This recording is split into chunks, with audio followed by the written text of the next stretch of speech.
Hello বন্ধুরা, আসসালামু আলাইকুম। আজকের এই ভিডিওতে তোমাদেরকে দেখাবো গ্রামের দৃশ্য, ঘুরে ঘুরে দেখাবো। যারা গ্রামের দৃশ্য দেখতে চাও তারা এই ভিডিওটি শেষ পর্যন্ত দেখবে, স্কিপ করবে না, ভিডিও টানাবে না, শুরু থেকে শেষ পর্যন্ত দেখবে। এবং ভিডিওটি শুরু করার আগে আপনারা যারা আমার চ্যানেলে নতুন, চ্যানেলটি অবশ্যই সাবস্ক্রাইব করে দিবেন। আর যারা পুরাতন আছেন অবশ্যই কমেন্ট করে বলবেন ভিডিওটি কেমন হয়েছে এবং আপনাদের এই গ্রামের দৃশ্য ঘুরে ঘুরে দেখাবো। সো গাইস, এখনই ভিডিওটি শুরু করা যাক। ভিডিওটি শুরু হয়ে গেছে। এখন নিয়ে আসলাম আপনাদের মাঝে ভোলা জেলার দৃশ্য, কিছু দৃশ্য নিয়ে আসলাম ভোলা জেলার। আপনারা দেখতে থাকুন, ভিডিওটি অবশ্যই শেষ পর্যন্ত দেখবেন, স্কিপ করবেন না। এই যে আমাদের গ্রামের ধান ক্ষেত, দেখতে কত সুন্দর, দেখতে অপূর্ব সুন্দর। এই যে বাগান দেখতে পাচ্ছেন, এগুলো সুপারি গাছ, সুপারি বাগান। এখন আমরা চলে যাচ্ছি রাস্তায়। রাস্তার পাশে যে ধান ক্ষেত দেখতে পাচ্ছেন, ধানগুলো দেখতে অনেক সুন্দর। আমাদের ভোলা জেলার গ্রামটাই অনেক সুন্দর লাগে। ভোলা জেলায় যেই আসে সেই বলে অনেক সুন্দর লাগে।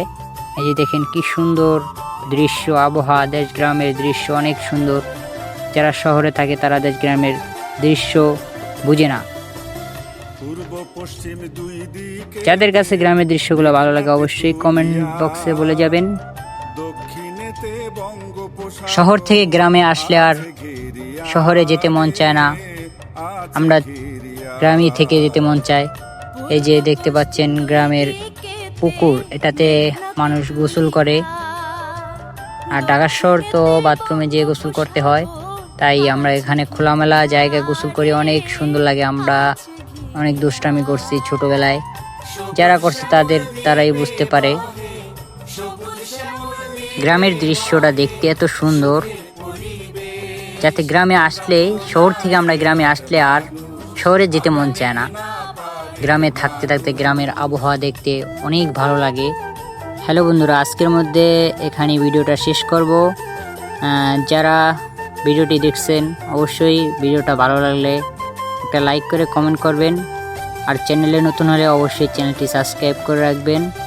আমি ব্লগ ভিডিও কম করি, আমি শুধু ফানি কন্টেন্ট ভিডিও বানাই।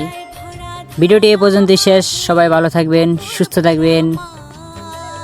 গুড বাই, বাই বাই, টাটা, সি ইউ।